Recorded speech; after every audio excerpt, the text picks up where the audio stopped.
This is our discussion is now focused on Title 2 of the Negotiable Instrument Law of the Philippines under Bills of Exchange. Under Title 2, Chapter 9 to Chapter 15, the discussion under this title is that the important issues or section here is presentment, acceptance, dishonor, payment for honor, and notice of dishonor. So under section 126, again, it is just a definition of the bill of exchange. As usual, it says a bill of exchange is an unconditional order in writing, ordered by one person to another, signed by the person giving it, requiring the person with his address to pay on demand or at a fixed or determinable future time, certain in money, to order or to bearer. Take note, to order and to bearer. It connotes negotiability. Okay? In section 127, it reiterates that the bill, not an assignment advance in the hands of drawee, but rather it is meant for negotiation. Okay. What is presentment? Presentment is when we try to enforce liability when the payee presented the promissory note or the bill of exchange to the maker or to the drawer for payment. Okay. If we're talking about presentment, in the promissory note or when we're talking about promissory note, it is not necessary for the payee if it is just if we're charging enforcing it to the persons primarily liable, such as the maker or the drawer, because they are indeed the one who is primarily liable. What is primarily liable? Siya mismo talaga may obligasyon magbayad. But when it comes to, let's say, if we're charging the secondary liable, such as the drawee bank or the acceptor, then presentment is important. In other words, if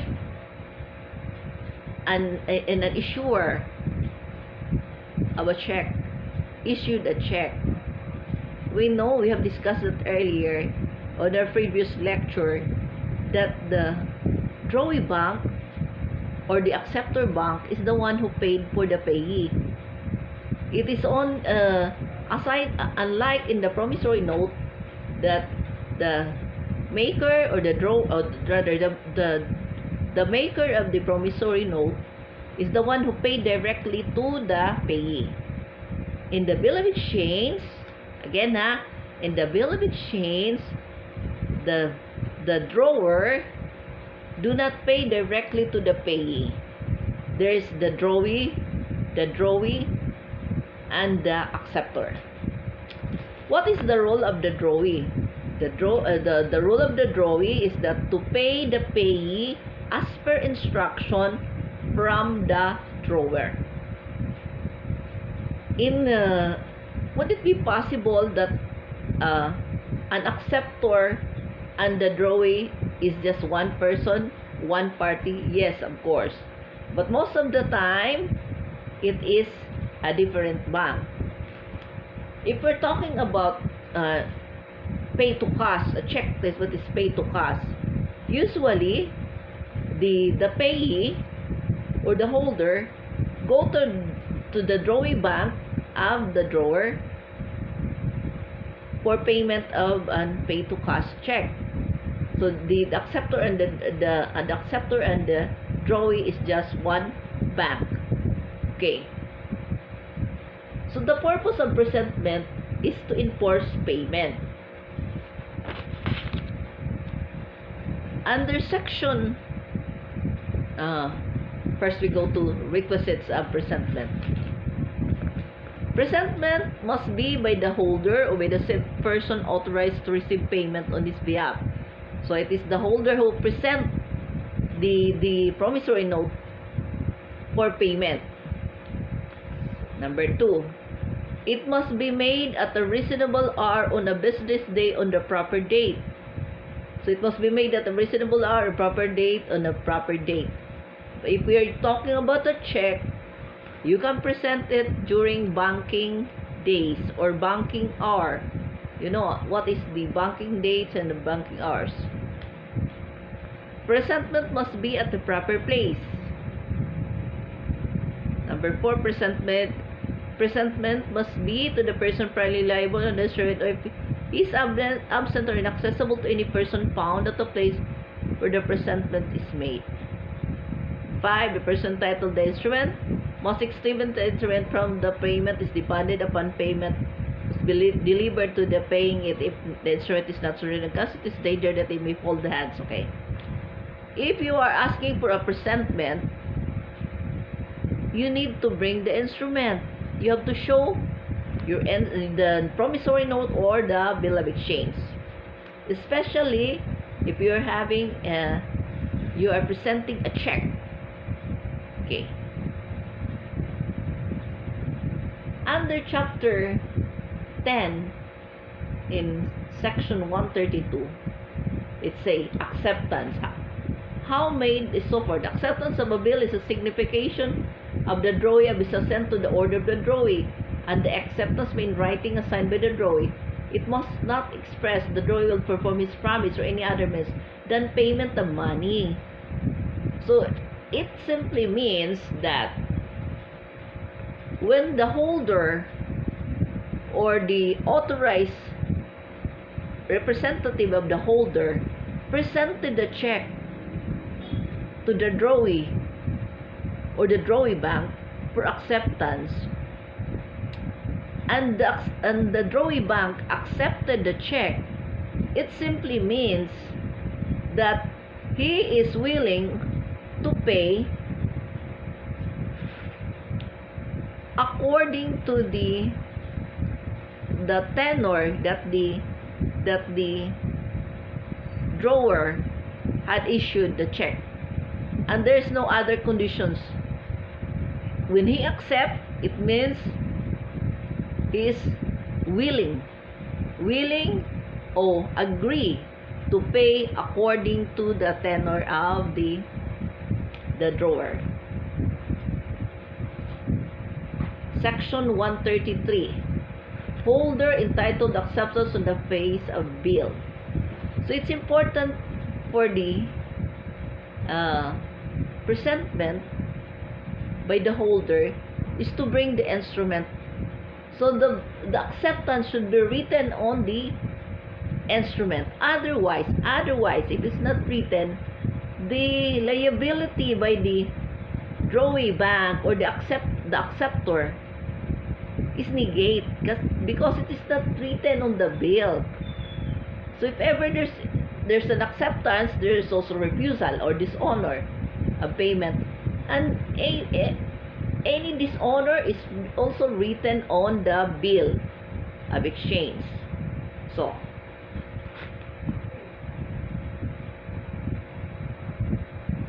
it says here, time allowed for the drawee to accept.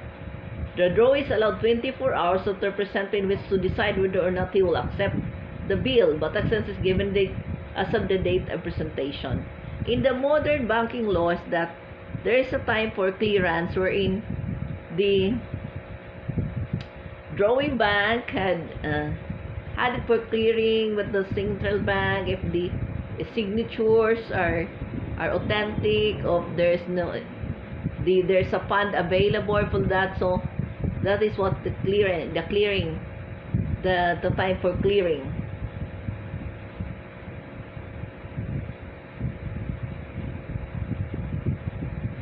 It says if whenever the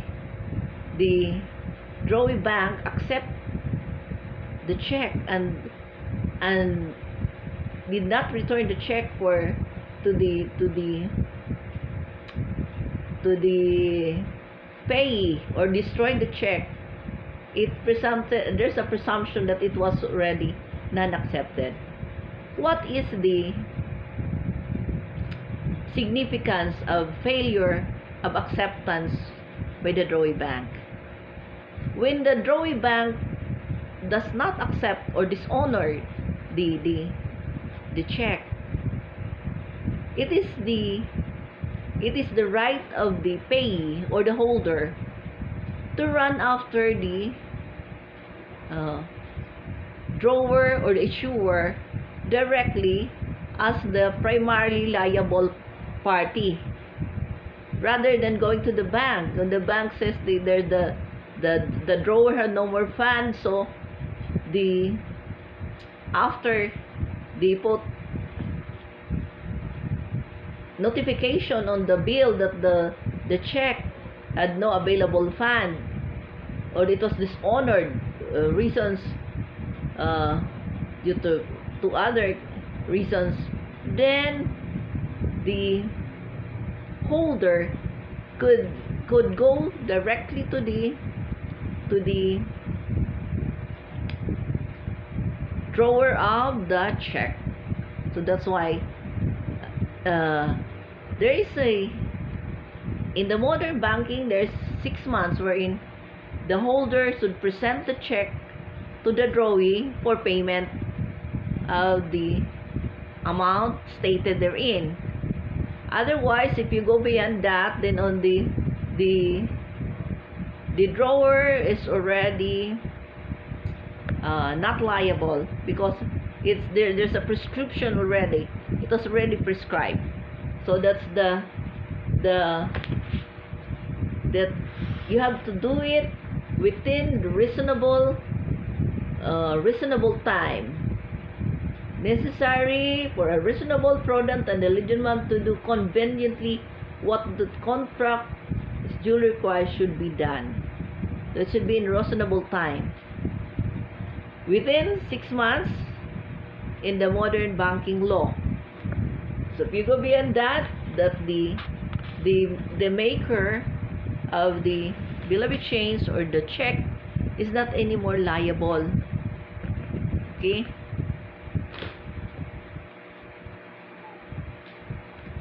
As I have said, acceptance should be put or stated on the bill of exchange or on the instrument itself.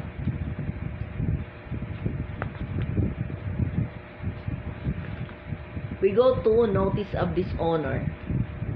Who should give a notice of dishonor?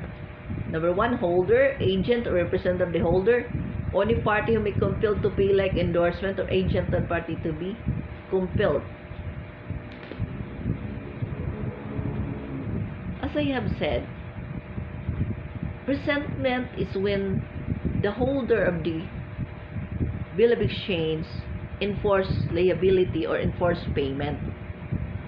So whenever when we're talking about bill of exchange, so we're not talking about check, it is always the drawee that you presented the check. You do not go directly to the issuer or the drawer of the check. So take note of that.